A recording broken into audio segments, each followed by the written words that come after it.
salaamaaleykum mbokk yi ñu sant buur yàlla borom asamaan suuf moom mi ñu baax jotaay bi di liggéeyal Sénégal wala kenn ku nekk si ñun nan lay bayee waar ngir suñu réew gën a baax tey ñu ngi si ànd ak François Coly moom gëstukat la fii ci université Cheikh Anta Diop bu Ndakaaru ànd tamit ak Coumba Ndoffène Diouf moom jeunesse socialiste fële ca Ndofane Kaffrine moom mi la fi toogal François de nuyu la ziar. Bonjour. Coumba Ndoffène Diouf de nuyu la ziar. Tunkara maa ngi lay nuyu de la ziar di rafetlu émission bi nga xam ne daal la ñuy tey ñu ak laa déglu loolu nag depuis RTS ak ñoom Aliou Ndiaye ñoom Soxna Benga doon inspiré bu baax a baax ci say. 2STV voilà. suñu jotaay liggéeyal Sénégal dañ koy tàmbale saa su ne ab 72 heures mu toll nii nag dañ nekk si 72 heures si wàllum l'islam. am ñoo xam ne dañuy ñëw di wax 72 heures yoo xam ne dañuy xalab di yàq der di wax ay naka su dul noonu ñun nag dañuy def 72 heures boo xam ne dañ siy waxtaane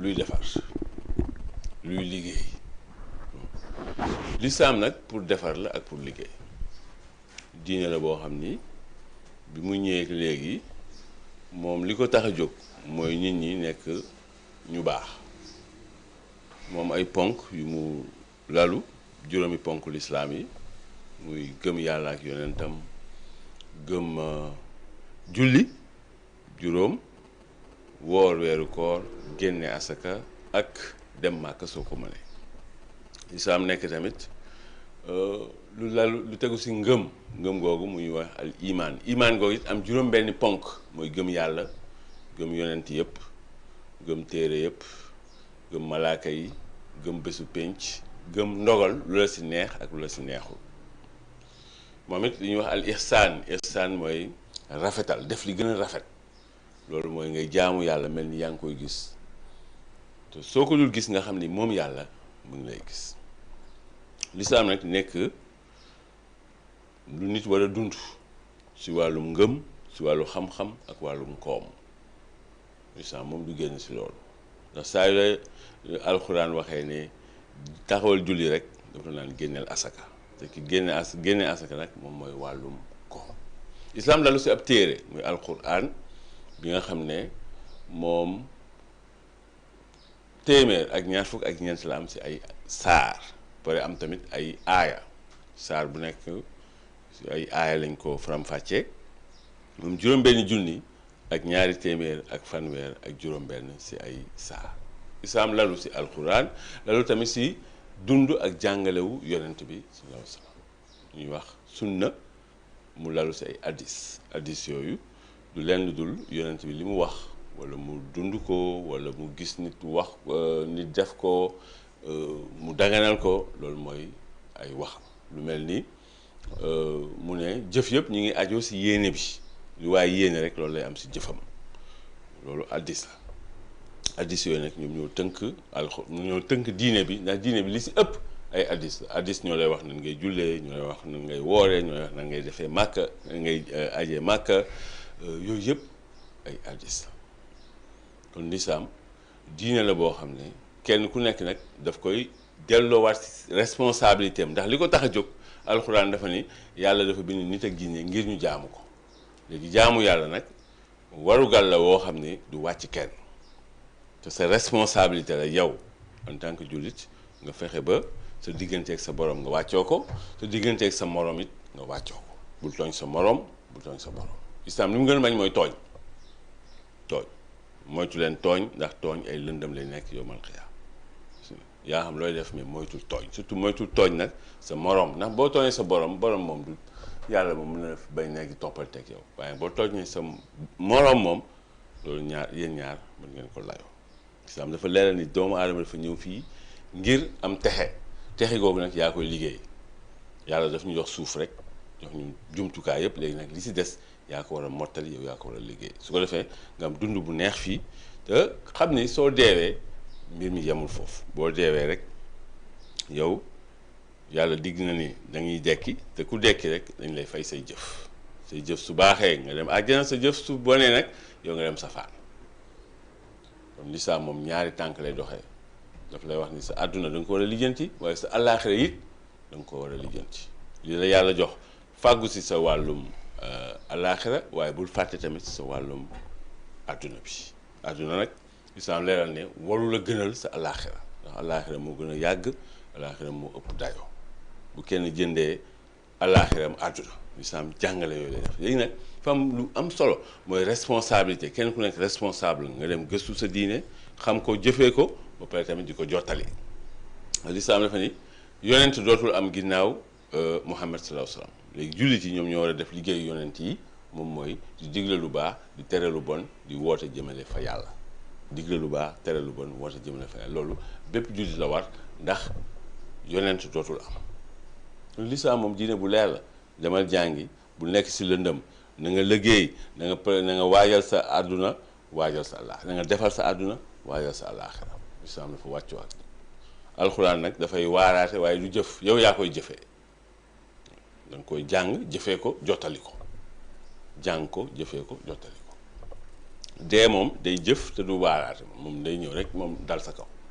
waaye alxuraan moom daf lay waar mais yow yaa ko war a jëfe kenn ku nekk nag lislaam dafay jàngale ne yàlla rek moo fi nekk lu dul yàlla rek neen la lu dul yàlla neen la ku dul yàlla neen nga lu dul yàlla neen nga ku dul yàlla rek da nga am foo tàmbalee am fooy jeexale yàlla rek moo am fu mu tàmbalee moom rek moo am fu mu jeexale moom la ñu war a gëm si moom la ñu war a wékku si moom la ñu war a wàkkilu te moom mooy àtte jaam yi moom rek moom àjjana moom rek moom safara moom rek moom fay dugal ku ko soob te yàlla lu ko neex lay def kenn contrôlé wu ko kenn dundalu ko kenn peegu ko moo contrôlé yëpp mooy dundal yëpp mooy peeg la loolu mooy tawxiid wéetal yàlla islaam li mu gën a bañ mooy bokkaale yàlla jël lu yàlla moom nga jox ko keneen wala di dendale yàlla ak kenn wala leneen yàlla rek a fi nekk loolu yàlla neen la tey loolu la ñu indiwoon si 72 heures l'islam yi François Coly suñu 72 heures l'islam yi ndax am na loo si bëgg wax.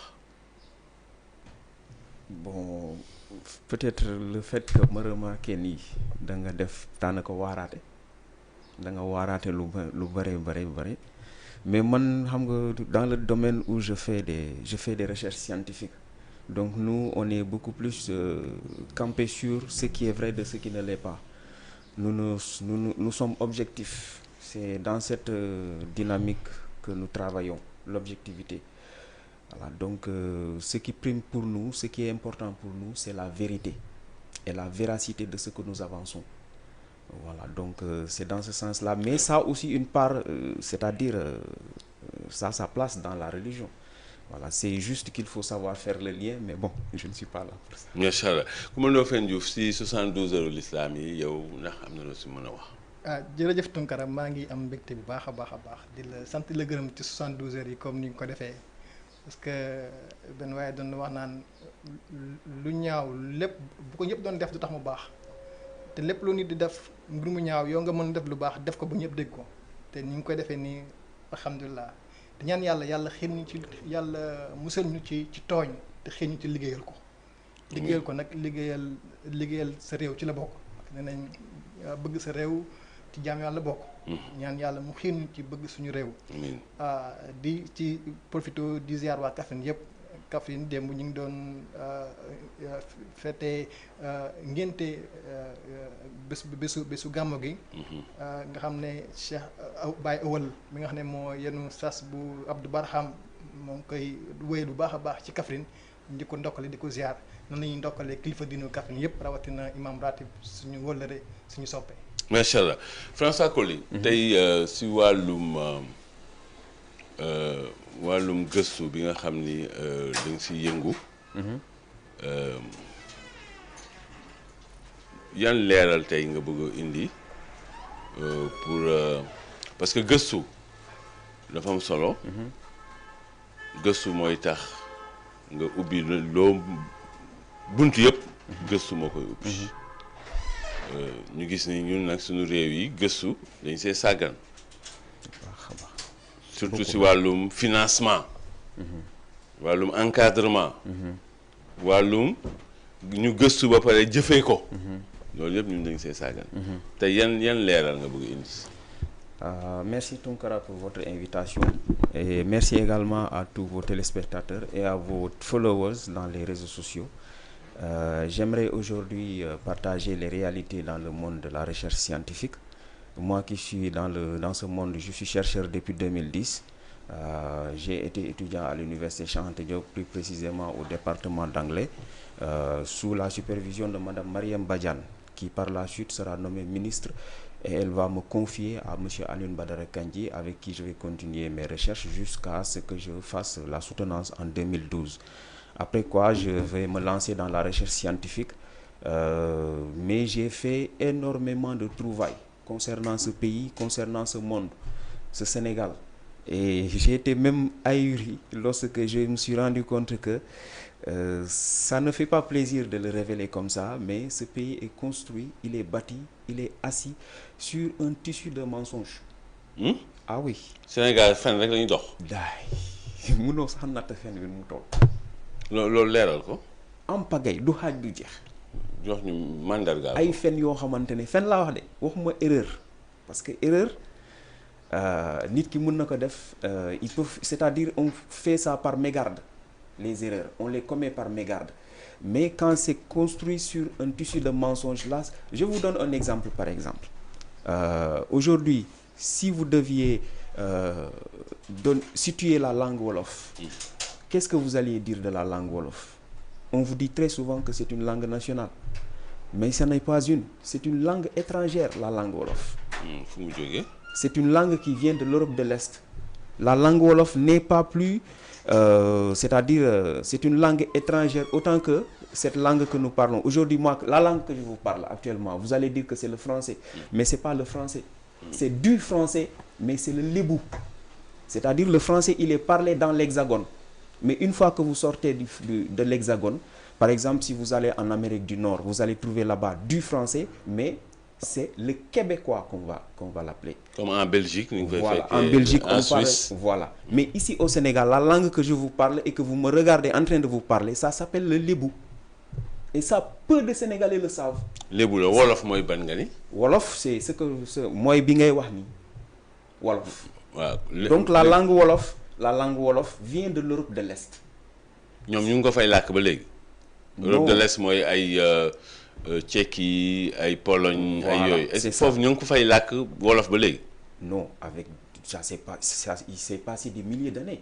Ah, faut le jógee. Bon, légui ñun fi mu toll ni nga ni lébou lañuy lak wala Wolof lañuy lak? Ce que je parle comme ça s'appelle le lébou.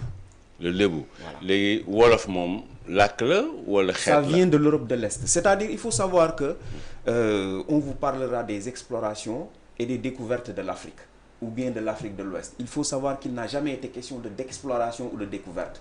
Ce qui s'est passé, c'est que à un certain moment, dans l'Afrique de l'Est, plus précisément en Égypte et en Éthiopie, il y a eu des confrontations entre l'Empire ottoman et l'Empire romain. Et l'Empire romain, qui a eu à essuyer des revers, a cherché d'autres zones pour se redéployer. Et c'est comme ça qu'ils vont venir en Afrique de l'Ouest. Donc, en venant en Afrique de l'Ouest, ce ne sont pas des découvertes parce qu'ils étaient déjà en Afrique. Donc, ce n'est pas une découverte de l'Afrique. Quand je pense que la plupart des scientifiques, des universitaires et même des professeurs nous disent que c'est la première fois qu'il y a eu interaction entre les Blancs et les Noirs. Et ça, quand on nous parle de miroir ou je ne sais pas, de pacotille qu'on nous vendait, non, ce n'est pas une question de découverte. Il y a toujours eu d'interaction entre les Africains et les Européens.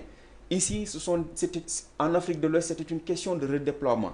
Et quand ils vont venir ici, d'abord ce sont les Portugais qui vont venir en Afrique de l'Ouest, ici au Sénégal plus précisément, les Portugais, et ils vont venir avec des indigènes, ce sont des indigènes, les Noirs, que l'on appelle à l'époque on les appelait des Manjacs, des Manjacs, c'est ça.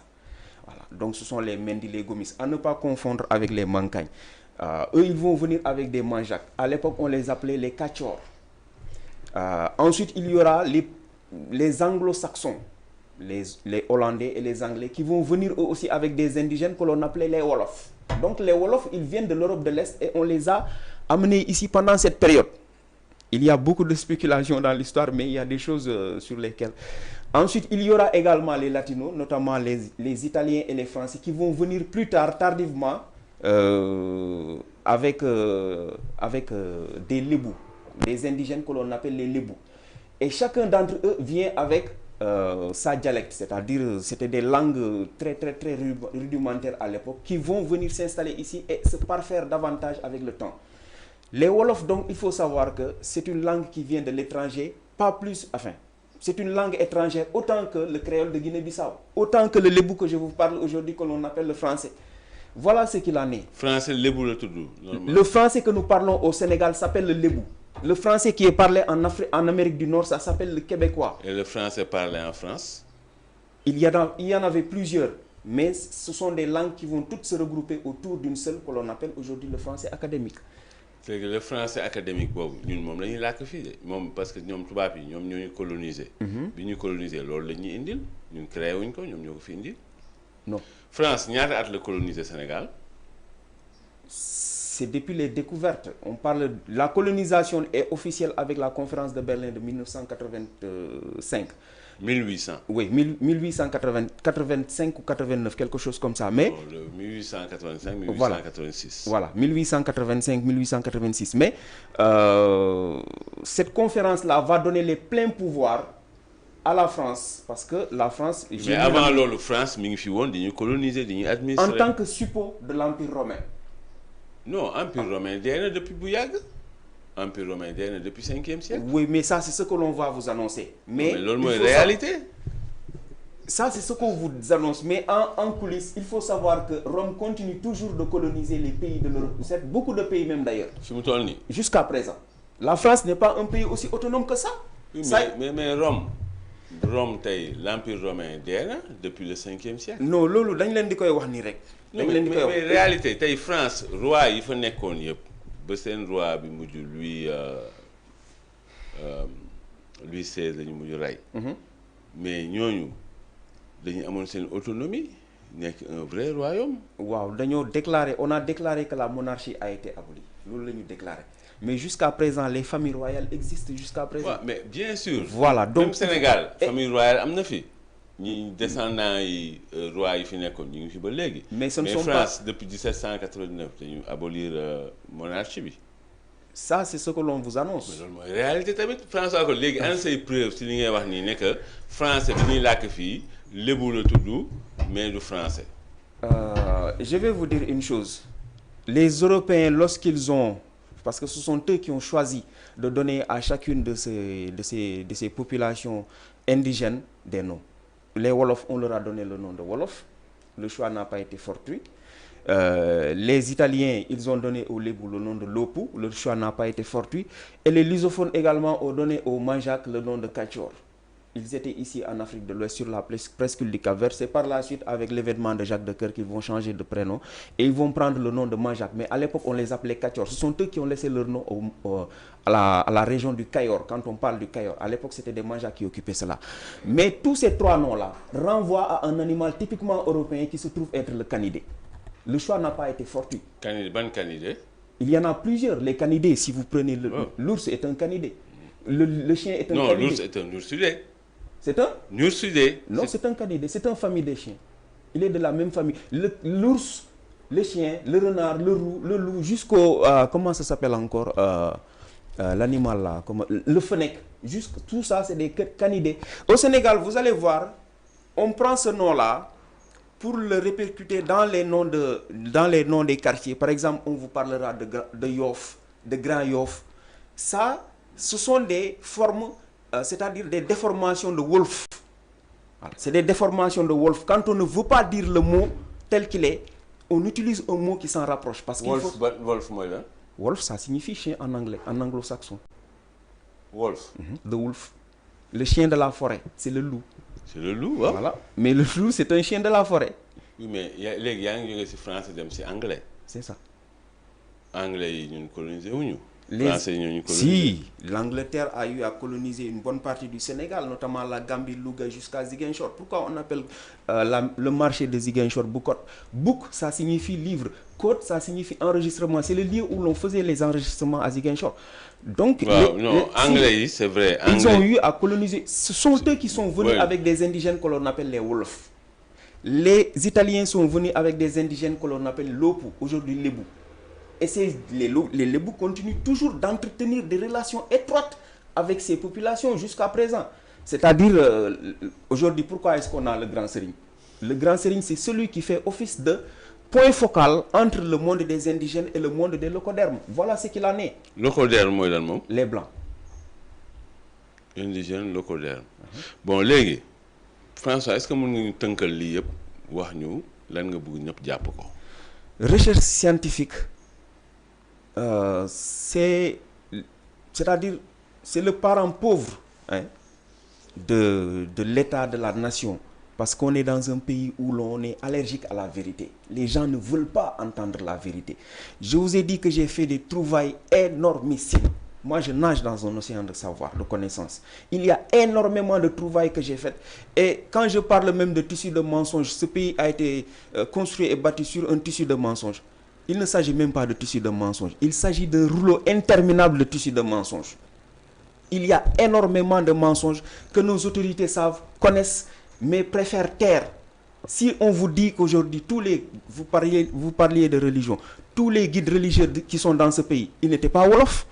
On leur a tordu le bras et on les a obligés à parler la langue wolof. Savez-vous que la langue wolof est une langue satanique? Hein? Ah si, c'est une langue satanique. C'est-à-dire c'est une langue qui est née dans un contexte typiquement satanique, dans un cadre de pratique du satanisme, et qui est conçue, c'est-à-dire sa conception, sa structuration a des finalités sataniques, et la langue elle-même a des objectifs sataniques. Je vous donne un exemple. Le mot Yalla dans la langue wolof, est-ce que vous savez que ça ne désigne pas la divinité à laquelle nous tous nous pensons? Le mot Yalla, ça désigne Iblis en wolof. Yalla, ça signifie le diable. Le mot Yalla, ça signifie le diable. Et c'est pas le seul mot, il y en a plein. Yalla, si, en wolof. Je vous ai dit, attendez. Moi, je ne suis pas wolof. Vous non plus, je ne crois pas que vous soyez wolof. C'est wolof là 100%. Mais non, attendez. Wolof rek laa xam. Dégg nga beneen làkk vernaculaire bu dul wolof. Mais je vais vous dire. Yaa ngi dégg. Bon léegi yàlla si. Le mot wolof. Non. Yàlla si wolof. tekkiwul Iblis. Si. Iblis si wolof. mooy seytaane. Dafa am benn affaire bu war a leer sa bopp. mooy. kàllaama làkk boo mënti gis dafay am contenu am contenant dafa am lu ko ëmb dafa am luy nekk ci biir vous parlez à un littéraire benn ñaar làkk boo mënti gis day am ay évolution day dox benn kàddu mën na am mu firi woon dara ci ay jamono ci beneen jamono mu firi leneen ma jox la misaal caga dafa dox si wolof caga bu njëkkoon mooy koo xam ne jigéen boo xam ne borom kër moom dafa laaxu amul jëkkër koo xam ni am na ku ko mën a takk lañ doon wax caga léegi nag mooy jigéen boo xam ne dafay jaay boppam kàddu la goo xam ni dafa dox te mun nga jël làkk yëpp si àdduna seen ay kàddu dañuy dox mën na am lii doon firi lële waaye léegi lii lay firi donc yàlla si wolof jamono yi ñu ne amaana yeneen jamono de mais jamono ji ñu ne yàlla mooy ki ñuy jaamu. Je vous donne un exemple. Tey si par convention parce que moi je suis littéraire et il s'est trouvé que j'ai choisi comme sujet pour traiter pour le doctorat j'ai choisi de travailler sur un dictionnaire bilingue wolof anglais anglais wolof. C'est le sujet que je me suis choisi. Donc si vous comprenez bien la portée de ce sujet, vous allez comprendre que si j'avais terminé ce travail-là, j'allais avoir la pleine connaissance de tout mot existant dans la langue wolof. Mais bii moom da nga jaxasoo. Non mais wax amul. Attendez, connaissez-vous l'origine du mot yàlla? Origine déedéet. C'est le mot scientifique pour désigner, parce que je suis le seul scientifique au monde à défendre la thèse bigénique. La thèse bigénique, c'est la thèse qui sous-tend selon laquelle, aux origines de l'humanité, il y avait deux spécimens d'humanoïdes. Le premier spécimen, c'est l'Homo sapiens, mais en principe, l'homme blanc, il dit l'Homo sapiens, il a écarté le vrai mot, c'est l'Homo caïnus. Je l'ai dit dans l'une de mes publications, si vous cherchez bien dans ma page, vous allez voir cela. Et il y a l'autre spécimen d'humanoïde, on l'appelle, entre autres terminologies, Yala. le mâle on dit yàlla, la femelle on dit yali. loolu si fan kan moo ko wax. L'égyptien ancien. très bien léegi làkk moom ay convention la yu nit di déggoo. ay doomu une bonne partie. ay doomu aadama ñooy toog. Une bonne partie de la langue relève de la convention. Mais il faut savoir que l'humanité n'est pas née avec la parole. L'humanité est née sans pouvoir parler ni articuler. N'eût été la puissance du Saint-Esprit qui nous a amenés à pouvoir nous exprimer. On dit très souvent que cela relève... Saint-Esprit léegi yaa ngi dugg ci diine xam nga. Non, attendez, dîner, c'est le Wolof qui dit dîner. Mais savez-vous que c'est-à-dire quand on parle de religion, le mot religion et le mot civilisation et le mot révélation sont des mots de la même famille. J'ai expliqué ça dans l'une de mes vidéos. Mais François, ces vidéos yëpp baax na. Mais il faut ñu tënk jotaay bi parce que lii xam nga mën na fi. waaw c'est vaste, c'est énorme, c'est énorme. Bon léegi tënkal jotaay bi. ñu ngi lay déglu nga tënk ko. waaw recherche scientifique. moom laa la wax dafa di loo xamante ne c'est le parent pauvre. Dans le fonctionnement d'un État, surtout comme celui-là celui-là dans lequel nous sommes, qui est le Sénégal. On accorde très peu d'attention et d'importance à la recherche scientifique. Or, tout ce qui se construit sur la base d'autre chose que la vérité est nul et non avenu. Ça n'ira nulle part. Parce que même si le monde entier s'accordait à vouloir rendre vrai ce qui est faux, ça ne sera jamais vrai. C'est ça la vérité. Or, la vérité scientifique, c'est la vérité irréfutable. C'est la vérité qui se trouve être le plus en phase avec la vérité. Oui, mais la science, elle évolue aussi. La science n'est pas dogmatique. Comme li ngay def nii, lii c'est du dogmatisme, pensant que yow li ngay wax loolu la, lu keneen di wax du loolu. Vous dissociez la science de la religion. Non, du tout. Dama ni. Mais science, la religion, elle est dogmatique. Donc la religion a une part de dogme et une part évolutive. La science, elle, n'a pas de dogme. Si. La science est un élément de la civilisation. Et la civilisation fait partie, c'est un patrimoine. La civilisation, c'est un ensemble, un patrimoine qui a été doté à l'humanité avec... li may wax ak li ngay wax du benn. Dama ni, la science n'est pas dogmatique. Vérité dans les Pyrénées, erreur au-delà. Si. Lu la ëpp xam-xam foofu. ñoom Blaise Pascal ñoom loolu lañ doon wax. yow Blaise Pascal mooy sa référence. non dama ni moo la ëpp xam-xam foofu. yàlla tere. yaa ko ëpp xam-xam. fuuf Blaise Pascal. Blaise Pascal de moo inventé lan la inventé xam nga ko. lenn dinaa la ko wax. non wax ma benn invention Blaise Pascal balaa ñuy avancer. non je sais que enfin on le présente comme un grand penseur, un grand écrivain, quelqu'un qui a laissé un patrimoine littéraire et scientifique en Europe. Mais moi, je ne crois pas en l'Occident du point de vue scientifique. Parce que la civilisation, pour moi, Blaise elle n'a Pascal, pas été descendue. Lan la inventé loo xam ne ñun ñu ngi koy jëfandikoo ba bésu tey bi. Non, il se trouve que j'ai lu beaucoup de textes de Blaise Pascal. Mais je n'en ai plus mémoire. Mais xamuloo dara loo xam ne moo ko inventé. waxal benn bu mu inventé boo xam ne ñu ngi koy utiliser nii. Non, attendez, si vous me posez de ces questions comme ça, peut-être que je ne vais pas me retrouver dans la pénombre. Voilà. Mais Blaise Pascal, j'ai lu beaucoup de textes de Blaise Pascal. waxuma liiroo ko loolu du débat bi mooy lan la inventé loo xam ne ñu ngi koy utiliser ba léegi xamu ko. Non, je connais. Ne dites pas que je ne connais pas. Si, dans la pénombre, vous me posez des questions comme ça. Donnez-moi la réponse, peut-être rafraîchissez-moi. Moi, je vais vous poser des questions en rapport avec l'histoire que vous ne connaissez pas. léegi vous en êtes sûr. Blaise Pascal. maa ngi ni di lay wax waxu yàlla yow nga ne wolof nga te xamuloo lu yàlla mais le mot yàlla ça vient même yow xamuloo ko.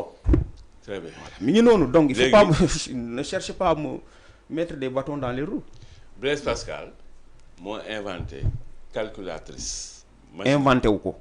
déjà si la calculatrice il n'y a pas d'invention dans aucun blanc n'a rien inventé. yow boulier xam nga ko boulier mi ngi jóge depuis Égypte te jusqu'à présent ça s'utilise dans les marchés. Ce sont des concepts qui ont évolué chacun apporte sa contribution commande bi suñu la nee dafa am ku ko inventé dafay wax lu ko neex. C'est un concept qui a existé depuis la nuit des temps ku ci nekk da ngay andi sa contribution ba mu toll si mu mel nii. Blaise Pascal n'a rien moo tax man gëwuma tubaab bi soo ma nee tubaab moo créé du ma ko gëm man gëwuma tubaab. waaw tubaab oto bi ngay gis nii sax tubaab créé ko parce que si vous allez dans l'Égypte non attendez soo demee dans en Égypte François Coly dalal man gëwuma tubaab doo ma laaj tubaab bu def li wala tubaab bu def li man ma tontu la. Le pharaon il ne montait pas sur le char mais ceux qui étaient dans la cour royale parce que tey on te montre un pharaon qui monte sur le char. Le pharaon ne montait pas sur le char c'était ceux qui étaient dans la cour du roi qui utilisaient le char. Char existe na depuis boobu ba léegi ñu koy évoluer bu njëkk bi benn fas la woon ñu dem ba si yàgg mu am ñaari fas ainsi de suite mu am 8 chevaux 4 chevaux ñu dem ba mu agsi tey oto. Donc ne dis pas que kii moo créé kenn créé wu fi dara ba ci micro bi may wax ni tubaab créé wu ko donc suñu la gëmloo ni tubaab moo créé nax nañ la voilà tubaab créé wul dara tubaab musul créé il n'a jamais créé quoi que ce soit voilà il faut que mu leer man kenn du ma gëmloo tubaab. tubaab yi internet bii ñuy jëfandikoo tey. créé wu ko. ku ko créé. yàgg na concept la boo xamante ne dafa évoluer ba mu agsi fii ñi ci contribuer bëri nañu. am pagay léegi ñi yow mi li ngay def nii sax contribution la. léegi ñi si contribuer bëri na. waaye day am koo xam ne dafay ñëw moom loolu yëpp mu synthétiser ko léegi loolu dafay nekk création mu dem sax mën a déposer brevet ñu ne ko yow yaa créé tey téléphone bii ñuy utiliser muy iPhone dafa am ko créé am na ñu bëri ñoo xam ne am na lu ñu si def moom mu ñëw loolu yëpp mu tënk ko ñëw teg. yaa ko Dieu qui crée. micro bii am na ko créé. yaa ko Dieu qui crée. Dieu crée et nous permet de créer. Dieu crée et nous donne la possibilité de continuer la création ok moom moo tax mu ne yéen dem leen ci kaw suuf na ngeen fa dëkk na ngeen ko defar boobu mooy yàlla dafa am lu muy def ñun tamit ñu am lu ñuy def François Coly xam-xam baax na de mais dal tamit baax na de. oui mais daloo de parce que xam nga yaa ngi wax di daaneel suñu micro yi xam nga di pat yi di fat yi jaru ko la science dafay ànd ak sagesse. Je suis très remonté quand je vois Okay. qu'on veuille idéaliser l'homme blanc. Je l'homme- suis très remonté. C'est quelque chose que j'arrive à supporter très mal parce que ok les gens ils sont moo tax man la daluloo. Non, attendez. xam nga scientifique day dal parce que Je sais, scientifique je sais. scientifique dafay am déjà écoute. yow amoo écoute doo déglu de yow bu ñu waxee nit ki bu waxee nga dagg ko ku wax lu contraire rek li nga wax rek nga dagg ko mais li nga wax yow moom nga gëm mais man gëmuma ko man dama gëm ne muy tubaab nit ku ñuul nit ku xonq nit ku jaune kenn ku nekk mbindeefu yàlla nga boo xam ne yàlla am na lu mu jaarale si yow ngir doomu aadama yëpp jëriñu si loolu laa gëm chinois am na lu mu defar français européen am na lu ñu defar africain yi am na lu ñu defar indien d'Amérique yi am na lu ñu defar ñoom ñëpp mbindeefu yàlla lañ yàlla jaarale yërmandeem si ñoom ngir doomu aadama seen dund gën a baax léegi nag nga wax lu am solo mooy évolution la boo xam ne am na kenn ku nekk si bay waar ba kenn ñëw rek tënku ko ni mbir mi léegi mi ngi nii beneen bi ma la doon wax mooy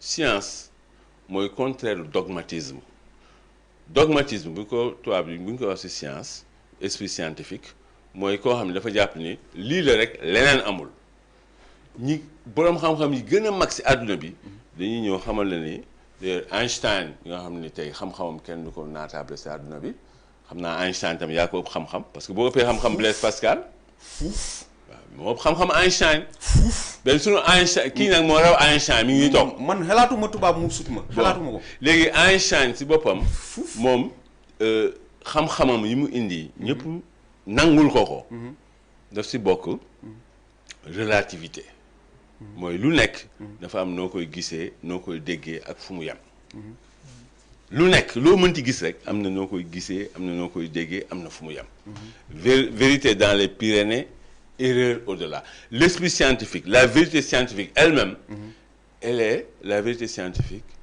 elle est mouvante lu tax parce que doomu aadama n'est pas parfait doomu aadama lépp lu mu def rek dafa am ay limites daf si imprimer limitu nitee moom mooy sunu dara absoluwul dara parfaitul lépp dafa am fu mu yem tey ay théorie newtonienne yi nga xam ni àdduna bi ñoom ñoo ko doon dañ ko doon expliquer mais léegi théorie yooyu dañuy évoluer parce que ñoom seen jamono am na xam-xam yoo xam ne amagul woon xam-xamu nanotechnologie yi amagul woon. léegi ñoom bi ñu ñëwee léegi nag yooyu tax ba évolution am adduna dafay dox kenn mënu si dara li woon démb pharaon yi nga noonu ay char lañ doon yéeg mais tey suñu ñëwoon du ñu yéeg char dañuy dugg si ay Mercedes dañuy dugg si ay BMW tey yow oto bi nga dugg tey bi ngay ñëw tubaab ko defar yaa ngi dégg ñoom révolution industrielle bi mu amee tubaab yi dafa am contribution majeure yu ñu indi si àdduna bi comme ni ko ñeneen indi woon avant ñoom jëlal ba tey benn misaal bu ndaw rek boussole mais boussole chinois yi ñoo ko njëkk a inventé yaa ngi dégg bu doon permettre ñuy situé wu parce que boussole bi toujours nord lay indiqué léegi yow boo doon nongi si sa gaal léegi boo bëggee dem nord da ngay topp direction boussole bi boo bëggee jël sud nga topp direction opposée bu boussole bi et cetera après mu am ay évolution ba léegi sa boussole sa téléphone lay nekk xam nga ngay dem ak ñëw donc François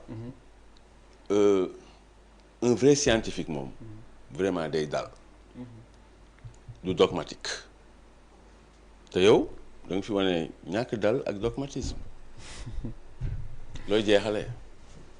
Vous remercier et me dire aussi surtout que j'ai constaté que vous êtes très versé, pour ne pas dire francophile. Vous aimez beaucoup l'Europe, mais ce travail de témoignage, ce joli témoignage que vous avez fait sur les Occidentaux, aucun locoderme ne le fera sur des Noirs. Moi, je suis tout le temps les Blancs à travers leur présentation. Mais ils sont pas très... ñoom lu baax rek la ñuy wax ci Égypte ancienne te ñoom ñëpp d'accord nañu ni Égypte ancienne ay Noirs la ñu woon. Pyramides yi, tout le monde est admiratif. J'ai lu la Bible dans son ensemble. Rares ont été les fois où l'on a cité ou mentionné le pharaon. Or, tous ces prophètes qui sont dans la Bible, chacun d'entre eux était pharaon. C'est des pharaons dont on parle. D'ailleurs, j'en ai parlé il n'y a pas très longtemps, où j'ai révélé, je suis le seul scientifique à avoir révélé que le pharaon le prophète Saül dans la Bible et le prophète Jonathan dans la Bible, qui vont être aidés par le prophète David dans la Bible. D'ailleurs, David n'est pas concerné, mais Saül et Jonathan sont les pharaons Akhenaton et Toutankhamon, père et fils. Saül, père et fils, Jonathan, fils, Toutankhamon, père, Akhenaton, père, Toutankhamon, fils. Ça, c'est moi qui ai fait le rapprochement et j'ai apporté les résultats. C'est moi également qui ai montré le premier, que tout aspect, c'est-à-dire toute science, tout domaine scientifique a son côté physique et son côté métaphysique. On n'enseigne que le côté physique de la science. On ne nous a jamais enseigné le côté métaphysique. Moi, j'ai fait des recherches et j'ai fait des incursions et des découvertes. Je suis le seul et unique scientifique à dire... Mais bien sûr, j'ai fait des trouvailles. Et justement, moi, parce que l'émission dafay doon document boo xamante ne dañuy garder archive. On me vole mes idées. Samay idées la ñuy sàcc dem di ko exploiter feneen. bëri na ku sàcc sa idée par exemple. bëri na comme parce que jox ñu sa benn idée bu ñu sàcc exploité ko fenn. bëri na en pagaille. benn misaal rek benn exemple. man sama trouvaille bi ma def te ma gën ci bi nga xamante ne man da je compte là-dessus énormément bëgguma ñu sàcc ko mooy sama méthode de recherche scientifique. Méthode de recherche scientifique képp kuy chercheur scientifique da nga war a am méthode. méthode de recherche scientifique c'est comme ballon d'or pour un chercheur scientifique. Très bien léegi yow Cheikh Anta Diop amul méthode dañ ko affecté une méthode pour qu'il soit un grand scientifique. parce que soo amul méthode léegi wax ñu sa benn trouvaille scientifique boo xam ni dafa am ku ko sàcc mu nekk fenn ñu koy jëfandikoo. xëy na yéen xamoo leen ko dinaa leen jox benn boo xamante ne man xam naa ko muraille verte sama idée la. Grande Muraille Verte en 2001 man maa bind RFI dama ko bind lettre sama prof de histoire géographie ak sama prof de philo parce que sama prof de français dañ ko affecté woon mu am ku bees ku ñëw donc le nouveau prof de français je ne pouvais pas le lui montrer je l'ai montré à mon prof d'histoire géographie et à mon prof de philosophie qui ont corrigé. J'ai envoyé ça à RFI où j'ai présenté dans les moindres détails le projet de la Muraille Verte. C'était en 2000. Muraille verte. Après ñëw appliqué ko. Voilà, c'est ça. Mais loolu la grande muraille j'ai également appelé dans l'émission de Juan Gomez. J'ai exposé ça là-bas. C'était en 2000. En 2000, d'accord. Léegi la grande 2008, 2006 si lañ koy soog a réaliser. Très bien. Léegi bëri na de li man mes idées bëri na yoo xamante ne jël nañ leen di leen di exploiter ba ci Pastef bi ngay gis nii bëri na fi loo xamante ne si man la jóge comme lan. mais c'est grâce à moi que Pastef n'a pas porté un nom avec la connotation nationale grâce à moi. Parce que man maa def critique yu metti dans les réseaux sociaux moo wax carrément ce n'est pas une bonne idée qu'aujourd'hui on ait des politiciens comme nan la tudd Souleymane Ndéné Ndiaye mu créer un parti def ci nationaliste ma ne leen mais nous nos précurseurs ñi nga xamante ne ñoom ñoo njëkk a créer parti politique comme ñoom Cheikh Anta Diop ñoom dañu def seen parti dugal ci national RND Rassemblement National Démocratique la plupart des hommes politiques africains on les a tués à cause du nationalisme moo tax ñu tué leen Robert Mugabe bi mu jógee ne carrément dañuy nangu lépp xañ tubaab bi lépp ñu jëlaat lépp li nga xamante ne ñun ñoo ko moom man maa wax loolu avec beaucoup de conviction. Pastef nga bokk. bokkuma Pastef je suis karimiste moi je suis avec Karim Wade. alors loo jeexale. J'ai énormément de choses à présenter. Mais bon, c'est une émission quand même. Voilà, donc vous remerciez vos téléspectateurs, remerciez également vos followers dans les réseaux sociaux. Et voilà, donc j'étais très engagé pour venir aujourd'hui partager certaines de mes trouvailles parce que je me suis rendu compte que quand je ne les partage pas, on me les vole. Et une émission étant aussi un document témoin, pouvant servir et valoir ce que de droit, donc j'ai voulu immortaliser ces choses-là. On aurait pu parler de beaucoup de choses, notamment la publication des ouvrages. Pourquoi est-ce que je ne publie pas de livres? Et mais il y a énormément de choses. J'ai fait 2 publications scientifiques à l'université. Mais est-ce que vous avez un livre? J'ai fait le choix de ne pas écrire et c'est pour une bonne raison. UCAD, fan ngay liggéeyee foofu? Non, UCAD, je suis chercheur. Parce que avec ku la embauché ku la ban laboratoire nga affilié. Duguma laboratoire, j'ai pas été reçu en laboratoire parce que avec la notation ils se sont arrangés pour me pousser vers la sortie. Li ma la wax, ils n'aiment pas entendre la vérité. Yan diplôme nga am yow? Je suis détenteur d'une maîtrise complète avec soutenance de maîtrise. J'ai postulé pour l'école doctorale, mais j'ai aussi fait le DA. J'ai déposé un rapport de recherche de 80 pages pour le DA. Donc j'ai partagé 2 documents scientifiques à l'université. Master, c'est dans domaine? Bon, nous, à notre époque, c'était le DA. Mais il 2013 là, de ce DA. Et 2013, ça fait 12 ans. Voilà. Dès le François Coly, mot de la fin. Vous remercier. Merci à toi, merci d'être venu. Gëstukat la si wàllu xam-xam. Coumba Ndoffène Diouf moom jeunesse mooy secrétaire général bu jeunesse socialiste fële ca Kaffrine depuis kañ nga dugg si politique yow. jërëjëf Tunkara man maa ngi dugg ci politique mën naa ne depuis 2000. boobu maa ngi nekk Rufisque doon jàngi lycée Abdoulaye Sadji bu ñu fi ma dëkkoon xawoon sori école bi su ma wàccee midi comme que lycée Abdoulaye Sadji soriwul ak mairie bi dañu doon doxantu foofu côté mairie bi ma gis ni Mbaye Jacques Diop doon doxalee ak conseillers yi loolu inspiré ma ba ma topp ko ay doxalinam ba dugg ci politique. léegi secrétaire général jeunesse socialiste bu Kaffrine depuis kañ nga nekk secrétaire général. maa ngi nekk secrétaire général depuis renouvellement 2014. 2014 ba 2025. 2014 ba 2025.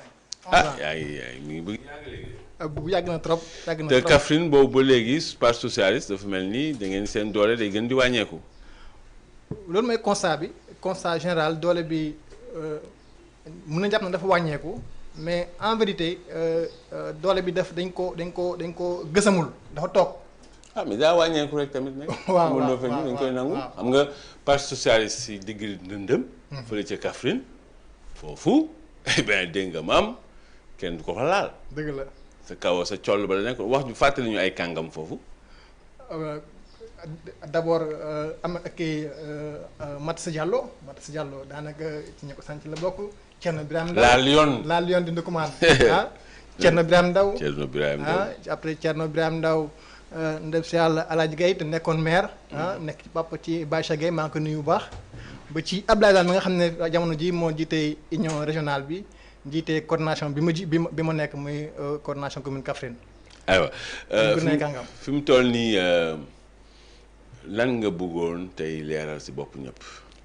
li nga xam ne mooy li ñu naan di def wax lu ay di jàmbat mooy kuréel bi nga xam ne wala dynamique bi nga xam ne ñoo jóg pour delloo parti bi dignitéem parce que bi ñu peetee nguur gi depuis 2000 Ousmane Tanor Dieng liggéey ci liggéey bu am solo encouragé ay ndaw ñu dugg ci parti bi ba 2007 mu def premier congrès ci opposition mandat boobu jeex mu waajal def congrès 2014 donc 2014 ba léegi mandat ba doon jeex 2018 yàlla ñëw ñu ngi ko ñaan yàlla yërëm ko xare ko àjjana. amiin te li mu fi bàyyi yàlla barkeel ko héritage bi mu fi bàyyi ñun ñi nga xam ne ñoo fi nekk te aminte yor intérim bi waroon na doxal defaat renouvellement comme yaa ngi may wax léegi 2014 ba 2025 bëri na trop dañ ci am kersa di ko wax parfois nañ ñoo ci jëlee ndaw ñi parce que nekkatuñ ndaw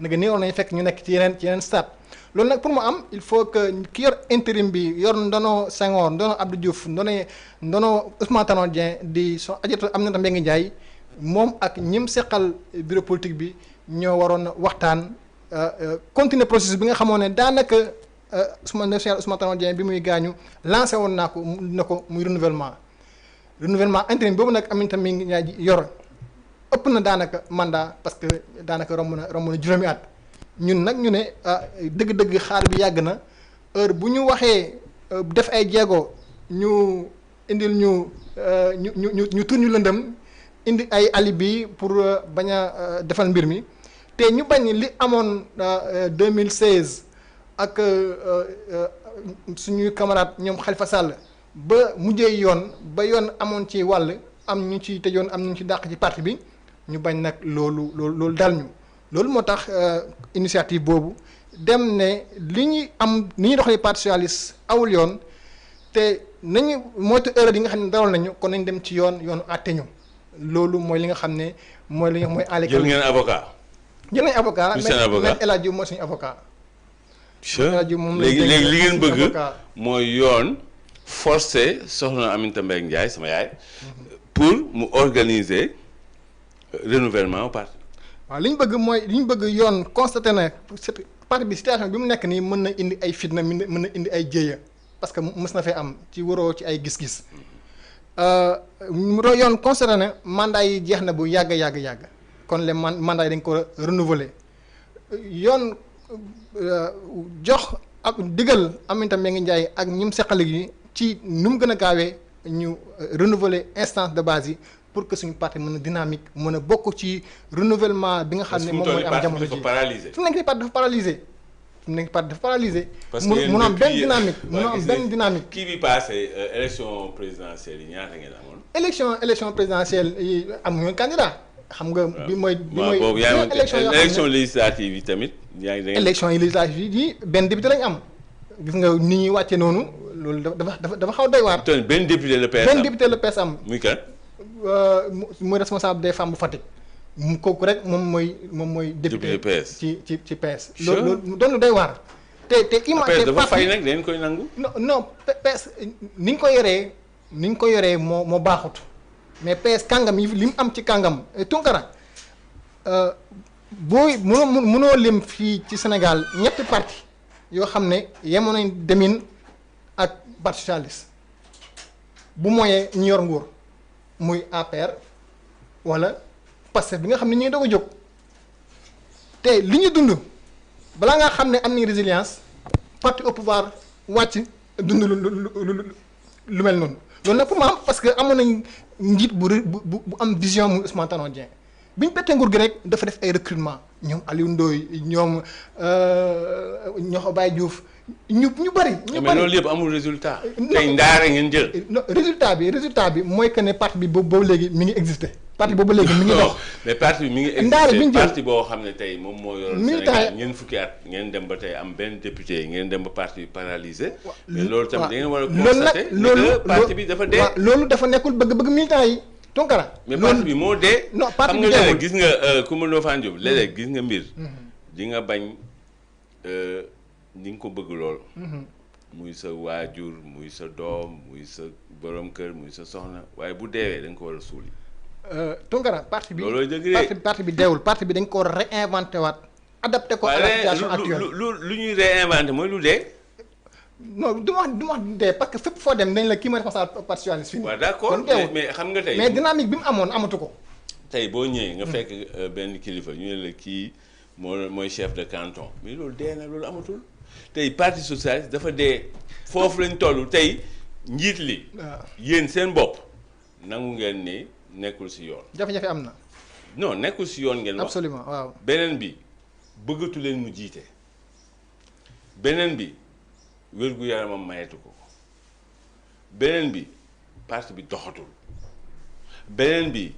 amatu leen kenn ku leen toogal yow sax député ba nekk député parti socialiste nga xam ni mooy soxna sa nekk Fatick turam sax xamoo. dañu am jafe-jafe pour wax ko. mais turam xamoo ko. non parce que fasul. ku ma lu faan jóg. liggéey yu lu permettre. liggéey lu permettre seen député ba nekk Fatick nu mu tudd bi nekk ba leen toogal assemblée. jàpp ma turam wax dëgg fa yàlla.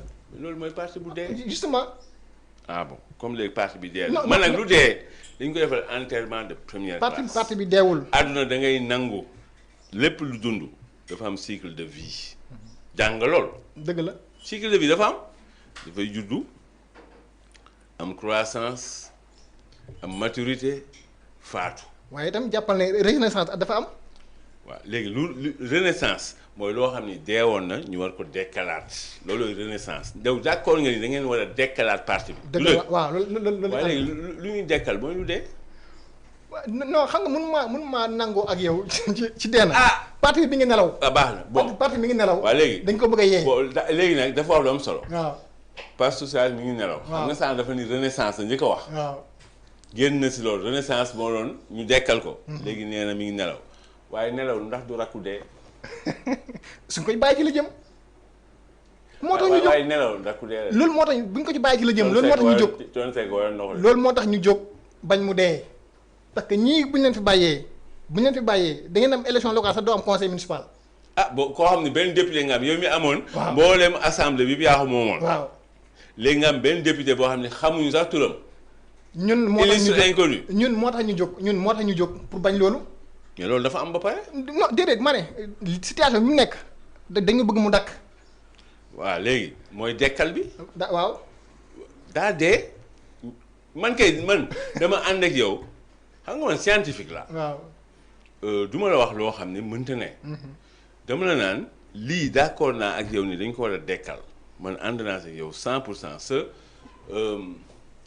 sa coobare la. sa sañ-sañ la. sa mbir nga ni da nga koy dekkal dama la koy nangul. waaw waaye dekkal googu mooy daa dee. mën naa nangul expression bi. bon waaye léegi nag yéen ni ngeen ko bëgg dekkalee mooy yoon yëy si yàbbi. du dëgg waaw. kañ la fi am ngeen audience mu toll. am nañ audience le 15 le premier la woon ñu renvoyé ko ba le 15. 15 septembre bi 15 septembre bi. si la yoon war a wax si. waaw parti socialiste kaawam. waaw. woo njiit yi. ñu renouveler. ba pare bàyyi parti bi mu dund. c'est ça parce que fi mu toll nii parti bi daa dee.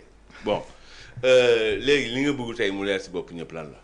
waaw li ma bëgg mu leer ci bopp ñëpp mooy que ne militants yi à la base bëgg nañu amaat parti bi dellu fa mu nekkoon militants yi à la base bëgg nañu parti yi am ay mandats yu légitime militants à la base intellectuel cadre yi nga xam ne bëgg nañu fës ci politique bëgg nañu ñaatal leen mais li ñu woote ni dañuy def commission boobu dara yëkkati ko la pour defaat habillage bureau politique wala habillage yenn instance yi imagine toi parti socialiste instance de décision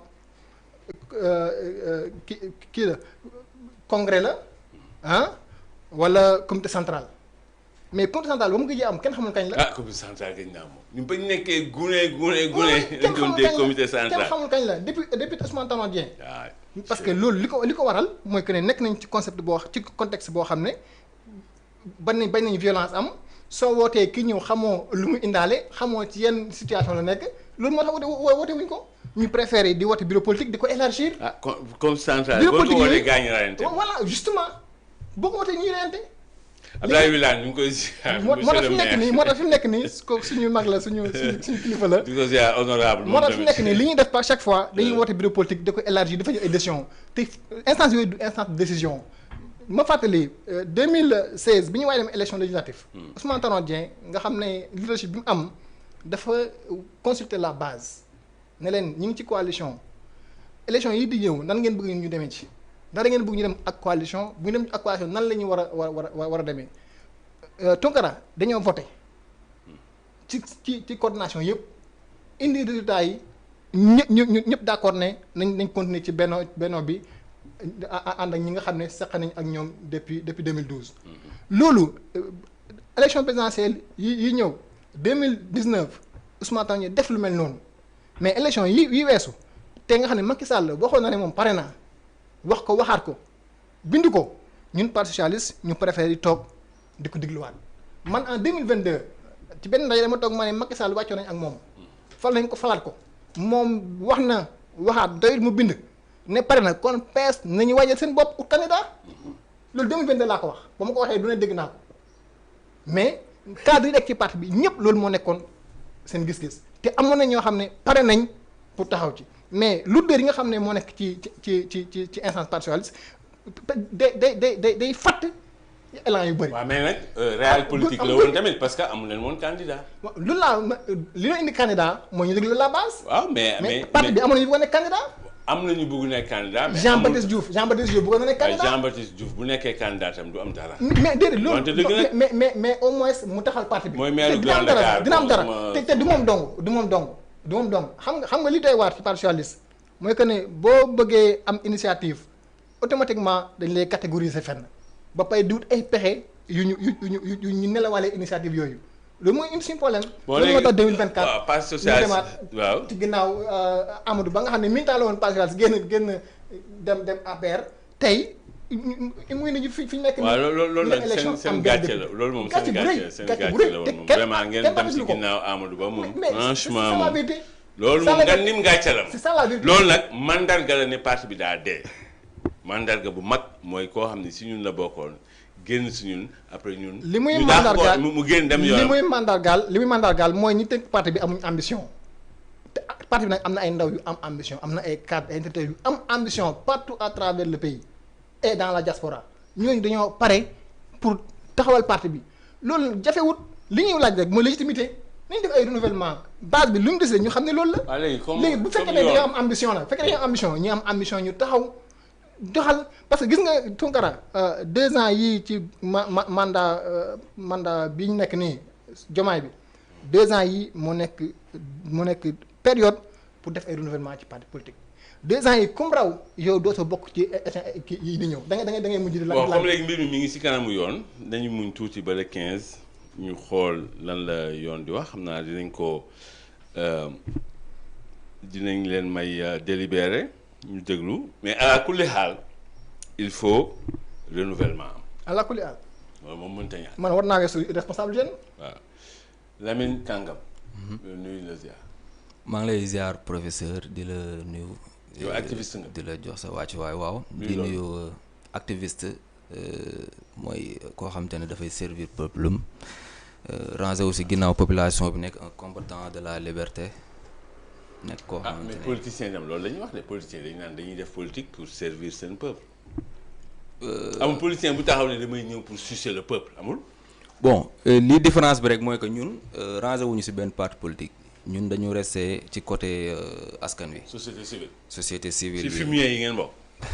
waaw comme ni ko waa ji di waxee ci fumier yi lañ bokk moom comme moom mi doon wax ne maanaam ku saaga bokkuloo ci partem parce que moom moo taxaw di ji nit ñi de fumier kon nag wax dëgg yàlla mi ngi wane rek xam nga ñoom seen vrai visage quoi mi ngi wane que voilà après que ñoom bi ñu accéder au pouvoir xam nga dañuy wax ne que maanaam gis nga nguur pour que nga xam vraie nature nit il faut nga jox ko nguur wala mu am alal voilà ngay mën a connaître vrai visage am. maanaam jikko wutkat du jikko.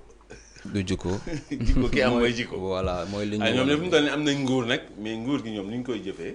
bon man plus précisément dama bëggoon commencer si wàllum criminalisation homosexualité parce que moom mooy sama combat bi nga xam ne moom la Sénégalais yëpp ràññeewee quoi ci lañ ma xam. ngay déglu.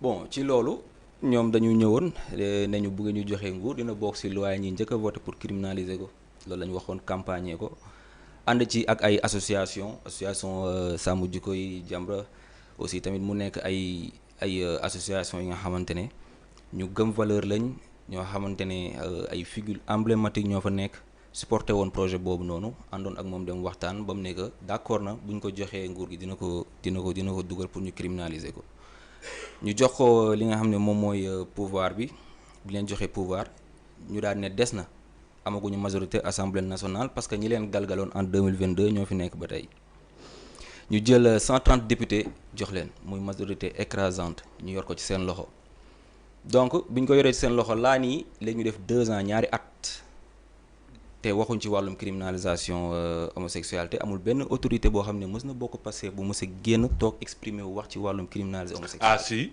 kan. Amadou Ba. Amadou Ba lu mu ci wax. keroog bi ñu ma convoqué. laata ñu may convoqué moom moo bind ne. Tounkara dafa def diffusion de fausses nouvelles. que ñoom loi sur l'homosexualité.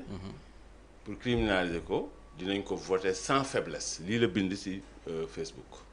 ok gis nga déjà muy njëkk a commencé convocation boobu ñu la convoqué woon mu nekk loo xamante ni képp ki nga xamante ne da ngay xeex li nga xam ne moom mooy borom ñaari tur def la metti parce que après dañ ci sentir comme si que voilà léegi képp ki nga xam ne da nga wax ci sujet bi rek tu es menacé quoi ok dañuy xool naka lañ lay éliminer wala dañu bëgg a faire peur ñeneen ñi ci topp pour que maanaam dootu ñu mën a am fitu pour mën a wax ci sujet bi man noonu laa ko gisee jàngat boobu laa ci am moom muy benn ñaareel bi moom mooy kooku di Amadou Ba n'est-ce pas juriste la. loolu la wax de. waa loolu la wax kon boog nañ ne loolu la wax moom nee na juriste la wala kon nee nañ juriste la juriste mo xanaa kon warul woon tey jii nii yow nga koy gën a maîtriser loi yi nga xam te ne moom moo nekk biir assemblée nationale. mais bon loolu du niveau man fi ma doon waxee du niveau.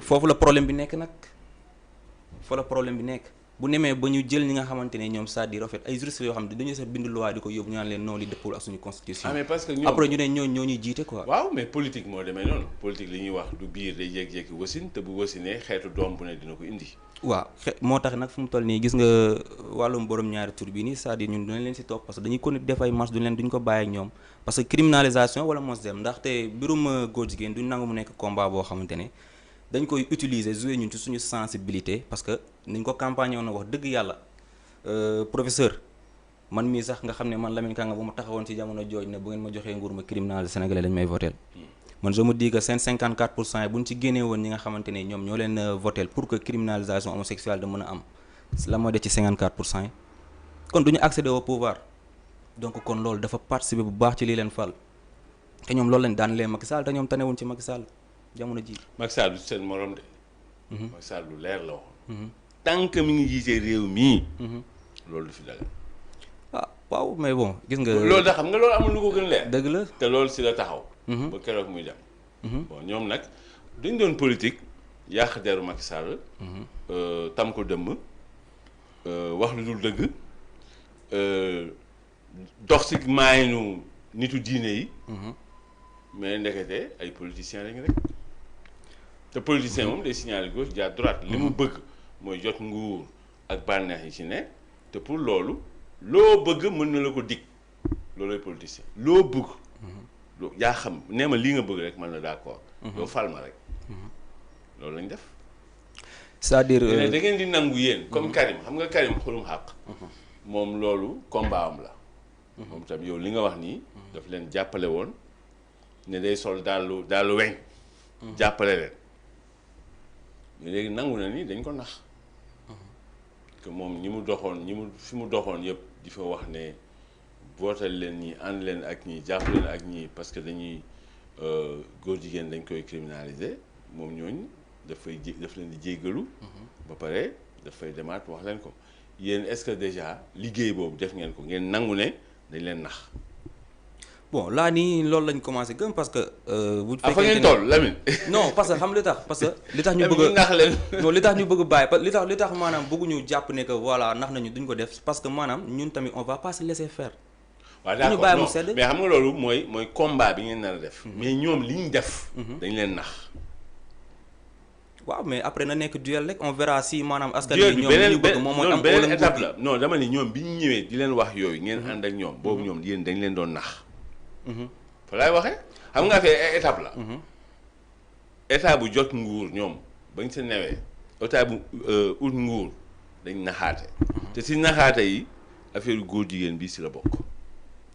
waaw léegi nag foofu la problème bi nekk nag professeur parce que tey jii bu fekkente ne ñoom dañu jaayoon diine di toog di tari alxuraan ñuy gis si ñoom iman di gis si ñoom diine dem ba di leen dàqantelee diw mu sell mi naan Ousmane Sonko mu sell mi. xam nga iman Ousmane Sonko tey jii il a le pouvoir mu dugal proposition de loi nañu wax ne dëgg. xam nga iman mënuloo yor 130 députés ci sa loxo.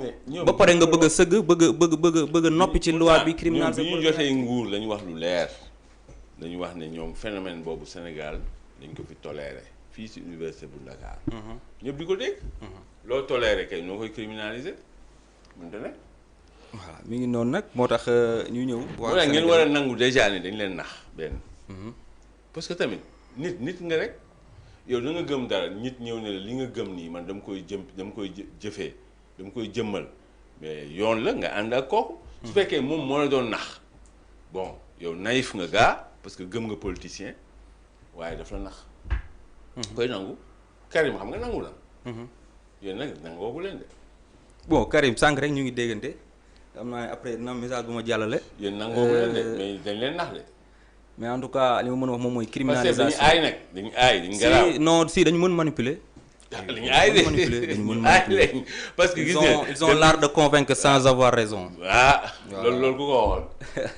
c'est pas mais c'est un sophiste c'est un sophiste. déedéet. c'est un sophiste. déedéet loolu Sénégalais moo ko wax de. Sénégalais moo ko wax. waaw. l'art de convaincre sans non moom dafa ne woon l'art de convaincre en ayant raison moom moo ko waxoon. kan moom Ousmane Sonko. mais man dama ne l'art de convaincre sans avoir raison. ñoom mais loolu la ma ne Cheikh Hamidou Kane. Cheikh Hamidou Kane mooy wax lu mel noonu. si l'aventure ambiguë. ok. Grand Royal bi. mooy wax lu mel ok. mais yéen tey ñoom gis ngeen ni ñoom doxatuñ ci. parce que loi yi fi ay député dugaloon sax proposition de loi yi fi ay député dugaloon sax gis nga ñoom bi ñu ñëwee loolu dañ ko jékki-jékkal ba mu rafet tegee ko nële. boolewuñ ko ci benn session parlementaire. ni ordinaire ni extraordinaire ñu ngi nii di dugalaat beneen session extraordinaire boolewuñ ko ci. loolu tamit leer na. waaw mi ngi noonu. xam nga loolu am lu ko gën leer ñaareelu session extraordinaire moo nar a tàmbali nii. te session ordinaire bi mi ngi tàmbali octobre. donc bii rek moom moo ci des 15 octobre. waaw non entre waa première quinzaine du mois d' octobre daal loolu la loi bi wax. léegi yéen lan ngeen fas yéene def. bon lu ñu fas yéene def moom mooy gis nga professeur dinaa la ko wax fii ñun ñi nga xam ne ñooy xeex góor jigéen Sénégal ñëpp bu fekkente ni criminalisation amul ba décembre passé. incha allahu rabbi dinañ wàcc tali bi pale lañ jëm taalifa drapeau LGBT. non bon léegi wàcc dem pale. muy man Lamine muy Abdou Karim Gueye muy caat bu kër gi muy riifu association sàmm jukko yi waa Jamra ak xalifa rappeur ak ñeneen ak ñeneen ñun ñëpp dinañ wàcc sur le terrain jubari bil pare taal drapeau LGBT. jubari bil pare ah non attention pale camp militaire la de. ah non kenn du leen may ngeen dugg fa. oui ma seen engagement nañ ko respecté rek bu ñu respecté seen engagement. jàmm menace boobu laa bëgg nag nga génne ko. parce que non biir palais du menace promesse la. ah bon c'est une promesse. waa cybercriminalité yaa ñuy dégg. mais ku nekk li mu wax ni ànduma de te dinaa ko génne. ah ñoom dañuy woote waate de. c'est une promesse bu ñu dugalul loi bi. bu ñu dugalul loi bi criminaliser borom ñaari tur yi. te aussi ñu wax waxu criminalisation waxuñu waxu durcissement. bu ñu dugalee loi bi nga xam te ne moom mooy wax ci borom ñaari tur yi incha allahu rek bu ñu ko dugalul nag Tounkara wax dëgg yàlla li ma la wax nii promesse la de te dañ koy tenir parce que ñun amul dara loo xamante ne suñu ay valeur ak suñu ay culture amul dara loo xamante ne ñun en fait ñu ngi ko ciy ragal quoi lépp la ñu jaral. lépp lu ñu jaral rek ku ñu def ko ci dañ ko ciy def incha allah. bon man nag ànduma ci jóg di dox dem pare. Guy Marius Sagna bi mu ko fi defee dañ ko jàpp tëj ko. ku ko fi defaat ñu jàppaat la tëj la. parce que palais camp militaire la de nit ñi est-ce que xam nañ loolu palais gouverneur militaire la am. comme ni benn colonel lay ne. ñoom Moussa Fall ñi nekkoon nañ gouverneur. attention li ngeen di xeex nii seen sañ-sañ la yoonu Sénégal moom suñu constitution may na la nga xeex lu la neex. bon ñoom diggee woon nañ ko. waaw lu tax doo leen dem si ñoom seen ay kër ñoom ngeen waxtaan ak ñoom mais moo gën ngeen dem palais bi nga xam ñëpp a ko bokk. waaw xam nga waxtaan bi am na ba pare ndax bi association sàmm jikko yi góorgóorloo ba def seen proposition de loi yóbbul ko groupe parlementaire. ñu recevoir leen waaw loolu def nañ ko. waaw recevoir nañ leen léegi jël nañ proposition de loi bi jël ko teg ko foofu bàyyi ko biir assemblée nationale. loolu en fait taxu ñuy jóg bàyyi ko fa ba loi fu mu toll nii amatul benn loi bi wax si wàllum borom ñaari tur yi bu nekk biir table assemblée nationale amul. non amul parce que ñaari session extraordinaire yëpp dugaluñ ko si. mi ngi noonu. te loi ma koy fàttali fii Sénégal. lii yoon wax mooy proposition de loi bu député dugal su jàllee ñaari session ordinaire dañ ko war a utal session extraordinaire. su loolu amul rek boobu moom. tàbbi na géej. te yéen nag seen bii moom waxuma ñëwagul sax ci bureau assemblée kii. moom la assemblée nationale bi. voilà loolu nag gis nga jàngat bi ma ci am moom mooy gis nga bu fekkonte ne loi yi sax loi amatul biir assemblée nationale parce que loi yi dem na ba kàddu tee nañ ko foofu noonu ba loi yi fi mu toll nii expliqué. non kàddu gëgul parce que ñëwagul. ci bureau bi. benn député présenté gu ko proposé gu ko. yi kàddu mooy yi ñu fa fekkoon ñoom. mais yéen bi ngeen wax nii. kenn proposé gu ko. ok. muy loi bi bu Thierno Alassane Sall. ak Amy Ndiaye ñii bi bu Amy Ndiaye ñii bi je pense boobu dem na. yooyu kari na bokkatul. waaw léegi fi mu toll nii bu ànd sàmm ji ko yéen bi ngeen dem. jox ko groupe parlementaire bi. li ñu woowee le parcours de la loi dafa am yoon bu muy jaar. ba ñu voté ko. li jiitu mooy. li constitution wax initiative de la loi gouvernement moo ko am ak député. léegi premier pas mooy gouvernement proposé ko. mu nekk projet de loi. wala député proposé ko mu nekk proposition de loi. mooy première étape. deuxième étape mooy bureau assemblée nationale déggoo si inscrire ko à l'ordre du jour ba pare adopté ko deuxième étape. troisième étape ñu yóbbu ko commission. quatrième étape ñu yóbbu ko plénière voté ko. loolu mooy le parcours de la loi. léegi yéen fu mu toll nii bi ngeen yóbbu. waa ensemble jikko yi bi ñu yóbbu yegg seegul sax ci première étape bi mooy ab député. jël ko ne bureau bi man dama koy proposer benn député ñemeegu ko def. voilà foofu la problème bi nekk ne parce que bu demee ba 130 députés. xam nga man duñ ko def nag. man d'accord moo sax ma gis na dama sax d'accordul gis na man nguur gi nii dama sax d'accordul proposition de loi ju jóge ci société civile. buy wax ci wàllum borom ñaari tur 130 députés ñoom ñoo waroon jël seen engagement wala président Diomaye Diakhar Faye mu jël engagement dugal projet de loi. mais duñ ko def. waaw kon man ñun ak ñoom bokkuñu conviction. non te nag bu fekkee bokkuñu conviction nag wax dëgg yàlla safara ak caas lay doon biir Sénégal. ah yéen ay politiciens rek leen intéressé woon mooy jot pouvoir pour jot pouvoir nag fu ñu mënti woon jaar pour jot ko jaar nañ fa léegi nag jot nañ ko. après dañ leen di sëlëm politicien mooy doxalee noonu de. Machiavel dafa ni pouvoir loo mënti def pour jot ko. mu ne def ko loo mënti jot pour toog si mu ne def ko ndax pouvoir bi jar na ko ñoom loolu lañu jëfe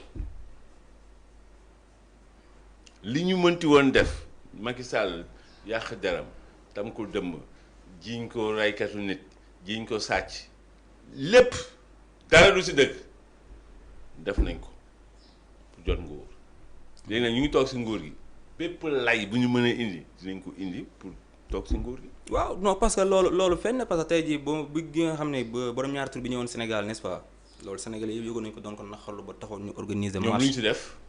dara. loolu lu muy tekki. mooy wane ne maanaam en fait bokkuñu conviction. loolu mooy wane nag dañ leen. xam nga boo ku dem ba. yow ngay jàppale ku mel ni Damboj ku mel ni Damboj bu demee ba toog di wax ni. góor jigéen ñëw Sénégal loolu terewuñ ko. te góor jigéen bi ñëwoon Sénégal moom dafa ñëw ba biir appartement bi mu nekkoon biir Yoff taxaw di def vidéo selfie téye téléphone am sol yëre jigéen nekk biir Sénégal dugal ko bind localisation wane ne mi ngi Yoff. Damboj safaan. loolu du apologie loolu apologie la. waaw Damboj safaan ba la waxoon jamonoy Macky Sall. moom loolu fii duñ ko fi naaw. loolu la waxoon. dëgg la boobu dañ doon ut nguur. léegi ñu am nguur ñu ne non. mu ne non te Sénégal terewuñu góor jigéen dugg fi. gis nañ fi ay oustaz jamonoy Macky Sall. ñu ne loolu kenn ko fi nangu. góor jigéen di fi ñëw fii nangam fii sa góor jigéen bii ñëw ñu ne ñun mënuñu ko tere. waaw loolu mu tudd. te loolu te góor jigéen yamul si ñëw sax dafa yamul si ñëw. dafa ñëw ba pare en plus di def apologie di def promotion. promotion moom mooy nekk sa biir appartement nekk biir Sénégal su teewoo biir Sénégal parce que bi ngay ñëw. wax nga ne que maanaam je suis au Sénégal nga def sa vidéo nekk sa biir appartement sol sa yëre jigéen nga dugal ko ñu xam ne yaa ngi biir Sénégal actuellement te yaa ngi def polémique yow xam nga ne yow tu es sur la toile ñu ngi lay waxtaanee nga pare nga def loolu aussi tamit dañ ko waroon jàpp n'est-ce pas yóbbu tëj ko ci kaso bi loolu moom moo nekk yoon bu fekkoonte ne yoon la ñuy tëral mais ñoom est-ce que góor jigéen yi man dafa am lu may yéem yéen dafa mel ni bàyyi leen si xel ñoom bi Pastef faloo ñoom pour ñoom ndam la si ñoom góor jigéen yi gisoon naa nag ay góor jigéen yu doon jubilé mais je me disais que dañ leen bëggoon diaboliser quoi mais lu laa nii lu tax ñu doon jubilé nga foog wax dëgg moom ci laay moom laay commencé nag di ci xalaat nii jamono fa nga toll ok parce que moom gone la jàppoon naa ne voilà c'est ça moment boobu jàppoon naa ne que voilà ci manipulation lañ toll gaayen bi arrangé wu leen ñu bëgg ñu koo yàqal quoi en fait xam nga ñu bëgg mais laa nii man maa ngi door a comprendre en fait ndeke sujet bi xam nga en fait ñun romb nañu quoi ñii am na leneen lu nekk ci seen bopp am na leneen loo xam ne ñoom bëgg nañ ko te di ko def loo xam ne bokk la ñun li ñu bëgg ak li ñu gëm mais ñoom nee nañ fii dañ ko fi toléré góor jigéen kay fi ñu ko toléré moom fa la bëgg foofu la bambam maase xam nga gis nga moom moo tax may wax gis nga erreur bi gën a fatal mooy wax boobu Ousmane Sonko wax erreur bi gën a fatal mooy wax boobu noonu wax boobu dafa yàq deru Sénégal parce que dafa dem ba léegi wax boobu la góor jigéen ñi dégg moo tax ñuy ñëw di dugg ci Sénégal loolu moo tax ci nguuru Pastef li ñu fi dégg ci événement wu góor jigéen bi Pastef accédé au pouvoir ba tey kenn mësu koo dégg ci en moins de 2 ans góor jigéen sabaru góor jigéen am na fi man mii maa leen dénoncé woon ba déggante si ak lieutenant Faye mu jël dossier bi en main ba mu leen jàpp tëj leen ci kaso bi mooy pël yi ñëwoon fii mais la moo tax kon ñu ñemee ñëw Sénégal te ñu xam ne Sénégal 95% musulmans ñoo fi nekk 5% chrétiens mais parce que léegi ay pratiquants Sénégal mais ñu am fi du def loolu nguuru Sénégal gu bees gi ñu am depuis 2 avril 2024 nee na dañ ko fi toléré mooy nangu nañ ko fi xam nga nangu toléré si boo koy tekki si wolof looy wax toléré mooy masla mooy nangu accepté toléré égal accepté waaw léegi fu ma la toléré kay foofu kay yaatal naa la fa. c'est ça. moo tax ñuy jubilé. noonu la moo tax ñu fiy ñëw si boppam di fi def seen vacances. waa Pastef nag bi góor jigéen yooyu ñëwee fii ci Ngor. ba immeuble bi daanu seen kaw waa Pastef fi kenn déggu leen si. non kenn déggu leen si en plus li ma gën a metti moom mooy marche bi nga xam ne organisé nañ ko gisuñu benn autorité Pastef bu ñëw wala mu def benn tweet boo xam ne mi ngi massawu sénégalais yi pendant ce temps ñun ñu ngi wàcc sur le terrain. te ñoom ba ñu soxla dañ daan wàcc ñoom sur le terrain di dem di marche ku ci mel ni Ousmane Sonko wàcc na fi dem di xeexi góor jigéen. fan ci tali bi ak association sàmm jukko yi. fan la woon. c'est pas xawmatuma mais bon wàcc na fi en tout cas image yaa ngi fi. wàcc na fi dem di xeexi di góor jigéen beneen bi ba mu mënulee dem boobu mu ngi ko fekk mu nekk maire Ziguinchor. boobu El Malick la yebal El Malick moo dem Guy Marius Sagna mi sax daan xeex góor jigéen c'est-à-dire maanaam. en fait ñoom dañu jouer suñu sensibilité li ma lay wax nii dañu jël combat moom combat yàlla suñu borom la dama lay wax gis nga gouvernement bi li ma leen di wax moom mooy appel bi ma leen def moom mooy gis ngeen c'est-à-dire li ngeen woo sénégalais yi ba mu leen permettre ngeen mën a am nguur di ci tedd di ci am alal ba fàtte maanaam li nga xam ne moom mooy combat yàlla suñu borom pour vous faire pour vous rappeler rek lii ngeen jël nii combat yàlla suñu borom ngeen utiliser ñun naxu leen ñu de parce que ñun ay doomu aadama kese lañ mais yàlla mënu leen ko nax. ah kan lañ nax kon yéen lañ nax yàlla mënoo ko nax moom. non ñun xam nga en fait d'accord mën naa ne maanaam. da ngay nangu nag dañ leen nax. c'est-à-dire maanaam nax bi laa mënta accepter. parce que xam nga tax mënuma accepter nax bi.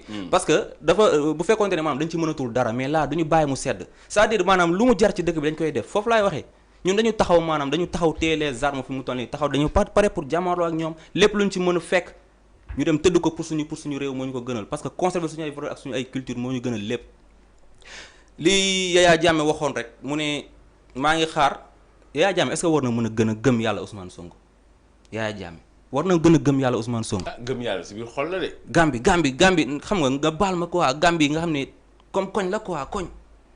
yow réew la nag yow tam non suñu mbokk yi nag yow tam nag. non tuutalu ma leen sama mbokk Gambien man dama bëri ay xaritu Gambien sax mais xam nga.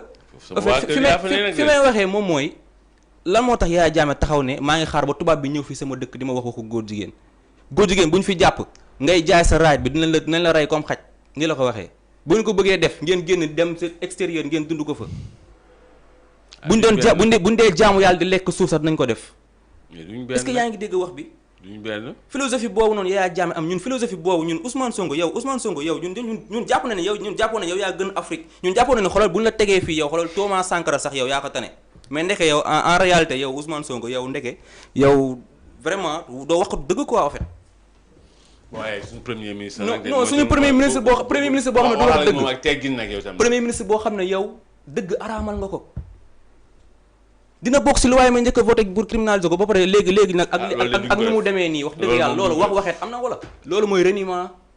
waaw ñoom Pastef dañuy def reniement loolu c'est normal ñoom reniement ñu bokk ku ma loo fen Diouf tey looy tënkee jotaay bi.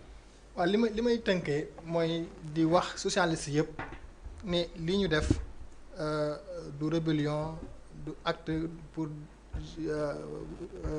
xarab suñu parti wala xarab ñi nga xam ne ñu ko jiite waaye acte boo xam ne partial daf ñu ko permettre bu ñu amee ay jafe-jafe yoon réew mi tamit may ñu ko ñu dem fi mbaxana doone benn pour ñu àtte ñu loolu nag li muy permettre mooy d'abord ñi fi nekk bu jël décision bu def renouvellement dañ def renouvellement parti bi am ay visage yu bees am ñoo xam ne nangu nañu jamono xam nga sànq bi may wax la de responsable des femmes de Fatick Rokhaya Camara ça li ma bëggoon wane foofu mooy que ne pour nga incarner l'image d'un parti il faut que nga méngoo jamono loolu nag dafa manqué trop ci ñuy yor parti fi ñu nekk nii loolu te bëri na ci parti socialiste ñoo xam ne te taxawaay boobu am nañ ko li ñuy bëgg mooy ñooñu gën a booloo ñu defar suñu parti dem yi nga laal base bi parce que base bi mi ngi toog di xaar bu ñu ko defee tey opposition sénégalaise bii parti socialiste war na mën a nekk liy doon moteur bi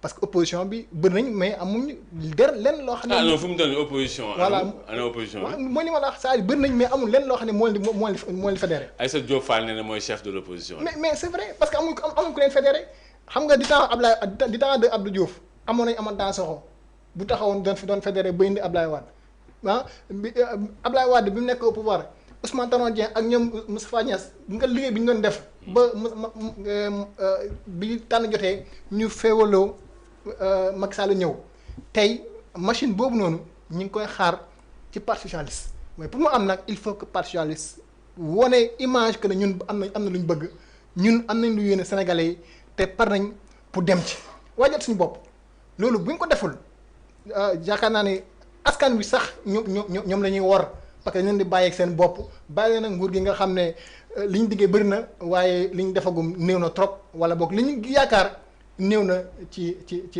espoir rawatina ak plan de redressement bi nga xam ne ñun jàpp nañ ne c'est un plan rek pour renflouer les caisses ndaxte dañu nekk ci situation bu xaw doy waar man loolu laay woo les militants nañ taxaw parti bi ay doomam ay cadre am ay jàngalekatam ñëpp a ngi taxaw pour que nit ñu jëmmalaat parti bi en tout cas initiative pour la réforme du parti socialiste ñoom loolu la refondation du parti loolu mooy li nga xam ne mooy seen objectif delloo parti bi sénégalais yi patrimoine national la boo xam ne kenn waru koo fowee kenn waru koo caaxaanee waajal élection yi di ñëw pour que en 2029 ki doon président de la république jógee parti socialiste mën na nekk foo dem ci Sénégal militant social mi ngi fa foo dem Sénégal mën nga ne kii mooy responsable waaye nag bu ñu toogee kenn demul ci ñoom kenn seetiwu leen mais dañuy foog ne mbir yi doxul te loolu yàq nañu lu bëree ci suñu ànd bi ak APR même si parfois ça a été un mal nécessaire.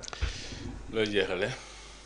di sant baax di gërëm waa militant socialiste yëpp ak waa Kaffrine yi nga xam ne fa laa jógee di leen jaajëfal dañ wax ne ñi ngi ci waar wi barki dem bi ñu jàppee émission bi ñu ngi mën naan dañu lay ne yàkkamti la mais noonu xam naa sas wi xam naa yaakaar bi di ñaan yàlla rek yàlla bañ a tas yaakaar te émission bi ñu ngi ko tuddee mooy liggéeyal Sénégal yàlla boole ñu ci ñuy liggéeyal Sénégal ci lu baax ci lu am njëriñ rawatina ñiy liggéeyal waa Kaffrine di sant bu baax di gërëm suñu nattangu yëpp di sant gërëm yow tamit. Lamine Kangam looy tënkee jotaay bi. bon li may tënkee jotaay bi moom mooy di la remercier di remercier waa liggéeyal Sénégal bëggoon naa nag laal nag tuuti rek ci actualité bi mais bon. peut-être xam naa temps bi bon li ma bëggoon wax rek moom mooy annulation loi amnistie bi moom laay laajte pour que ñu def ko dañu war a annuler loi amnistie bi. mais loolu duñ ko def tamit. ah bon duñ ko deful maanaam en fait ñii en fait lan lañ def quoi lan lañ def quoi lan bu dee ñii du ñu xoolal ñii du ñu criminaliser góor jigéen du ñu annuler loi amnistie. ñii lan lañ def ba pare taxaw ne justice lañ bëgg. non justice moom xam nga. xam nga man ñan laa mënul comprendre mooy ñi nga xam ne dañoo taxaw ñu ne ñoom justice lañ bëgg ba pare mais nee na ñoom dañu taxaw derrière Ousmane Sonko. ah mais moom lañ gëm. ah mais Ousmane Sonko gëmul justice bi parce que Ousmane Sonko yaakaar naa bu gëmul justice dafay annuler loi amnistie ba pare du ut ordonnance de non-lieu. ah mais ñoom moom nee nañ ñëpp dem wuyu ji bon am na non-lieu gaa mais nee na ñëpp dem wuyu ji. waaw donc moom def na justice pour boppam ba pare yow kay da ngay bàyyi yoon def liggéeyam ba pare ngay bàyyi ba yoon def liggéeyam. waaw loolu tam da nga koy dugal ci naxaate yi rek c'est tout. politicien day naxaate. waaw léegi nag xam nga wax ji moom mooy xam nga marche dafi amoon ñu ne dañuy xeex pour justice pour martyrs yi waaw léegi loolu nga yaakaar li nga war a jiitu du dem xeex pour que ñu annuler loi amnistie ba pare. bon xam nga yow da ngay waxee logique waxee lii moo war a. mais lii moo war a am kon politique lañ nekk. waaw kon Pastef kon man maa ëpp Pastef xam-xam man maa ëpp xam-xam kon. non ñoom politique la ñuy def. politique mooy jot nguur ak téye nguur ñoom si loolu lañ ne. léegi nag yeneen yëpp. ay naxaate la woon. ak ay digaate. non gis nga man dama ban nag waxuma ak waa Pastef waxuma gouvernement am laa ni maa ngi wax ak askan wi pour ñoom li ñu war a xeex maa ngi wax ak askan wi pour que ñoom maanaam li ñuy taxaw pour ñu def ko mooy que na Ousmane Sonko annulé loi amnistie bi. mais loolu duñ ko def. waaw bu ñu ko deful nag en fait ça sert à rien ñu génn nag di wax justice pour les martyrs quoi. mais yooyu xam nga nguur soo ko yoree. parce que tamit gis nga bu ñu annulé loi amnistie bi wallaay yuuxu dina jëf fu ñu ko foogeewul de ndax fii dégg nañ fi fii ku fi taxaw dàmbooj taxaw na fii damay wax ne ministre de la justice loolu na dossier boobu na ko jéem a ubbi dàmbooj taxaw na mu ne xale yi waaj dem leen ci li nga xam ne moom mooy autoroute à péage bi. ngeen toj oto yi oto bu ñëw toj leen réservoir bi jël leen essence bi oto bu ñëwaat encore arrêté la. mais loolu Dambodj nee na du moom de nee na du moom nee na keneen la. am na keneen nee na du moom waaw nee na du moom. waaw on verra. nañ annulé loi amnistie bi rek na juste def liggéeyam rek. waaye yow tam nag Lamine da nga bëri ay menaces yooyu def menaces yi nag nañ ko arrêté. parce que menace Sénégal da koy arrêté du menace non li may wax nii li may wax nii dañuy dem biir palais loolu menace la. non du menace. te armée bu Sénégal du bàyyi benn Sénégalais mu ñëw di dugg biir palais te amoo fa rendez-vous ak audience. non pas dugg biir palais mais dinañ dem ba buntu palais laa wax taal fa li nga xam ne moom mooy drapeau LGBT ba tey bu ñu criminalisé wu li nga xam ne moom mooy. borom ñaari tur yi fii ak décembre dootul biir palais buntu palais la. bu ñu demee en tout cas ba buntu palais tam bu yaram tàngee. mais xam ngeen ni dafa am benn loi Ousmane Ngom bu tere kuy def manifestation ci périmètre boobu yëpp xam ngeen ko. ah mais aussi tamit Sénégal aussi tamit dañu tere borom ñaari tur yi te instant yi fu mu toll nii dañ ko toléré. tolérance boobu tamit ñun foog ñu xeex ko. waaw non Sénégal li mu tere mooy acte contre nature. article 319 leer la wax. acte contre nature. mooy ñu bett ñaari nit. góor ak góor wala jigéen ak jigéen wala góor ak xar. wala góor ak mbaam. wala jigéen ak xar wala jigéen ak mbaam. wala ñu nit ak bett néew leen. ma ne wala nit ak néew. wala nit ak néew ñu bett leen jaxaratan loolu la yoon aaye. waaye nag nga nekk ko nekk sa biir kër wala di liggéeyi di dem ak a ñëw loolu yoon Sénégal aayow ko.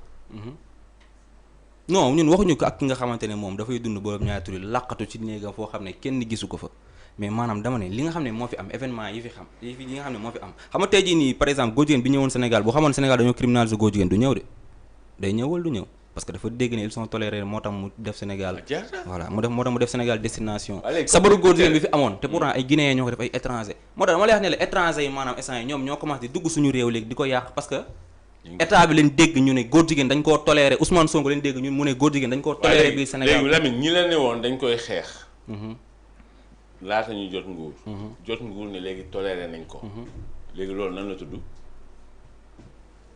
loolu reniement la tudd bon Pastef nag ñett la ñuy def reniement mooy dañu waxoon démb dañ ci génn tey ñaareel bi mooy incompétence mënuñu yor réew mi ñetteel mooy méchanceté dañ soxor lii mooy Pastef Pastef formula reniement incompétence méchanceté donc lépp lu ñu fi wax du génn ci ñett yi ma la wax ñoom ñoo waxoon démb ne dañ koy criminaliser tey dañ koy renier duñ ko def xalaatuñ ko léegi dañ koo toléré xam nga ki jógee ci criminaliser daanu ci toléré loolu mu tudd du reniement Pastef ñoom dañuy renier seen kàddu démb dañ koy weddi tey lu ñu waxoon waaw moo taxit ba ci boo xoolee justice bi sax fu mu toll nii kenn xamul lu mu nirool lu ñu waxoon ci caisse noire dafa xaram tey nag tey jii nii Ousmane Sonko le premier ministre Ousmane Sonko mi ngi bénéficié wu 9 milliards fonds noirs fonds kii caisse noire fonds politique Diomaye mi ngi am 11 milliards Macky Sall 8 milliards la doon laal caisse noire premier ministre Amadou Ba mosul woon am caisse noire. léegi loolu nu mu tudd. te premier ministre Ousmane Sonko moom sax moom mu nga xam ne premier ministre la moom moo ëpp caisse noire ki nga xam ne moom moo nekkoon président de la République ex président muy Macky Sall. léegi loolu nu mu tudd. ba pare ñu ne woon dafa xaram. léegi loolu nu mu tudd. loolu reniement la tudd. parce que loolu ba pare trahison pure et dure. ah parce que daal man yaa wax waxu trahison man si politique laa nekk analyse politique politicien dafay renier boppam. day signaler gauche jaar de droite. da lay wax ni lii dafa ñuul suba mu ne la léegi weex na. loolu ak politique bi àdduna bi ñu koy sos ba léegi. loolu ak politique a ànd mun naa defal léegi histoire politique du monde. depuis ba mu tàmbalee ba léegi wan la saa su ne fan la politicien ne dafa ñuul balaa laata muy jot pouvoir. ñëw jot pouvoir ne dafa weex. loolu politique a léegi nag da ngay Karim dafa am lu ñu ko war a nawee. moom dafa nangu ne dañ ko nax mu tuub jéggalu.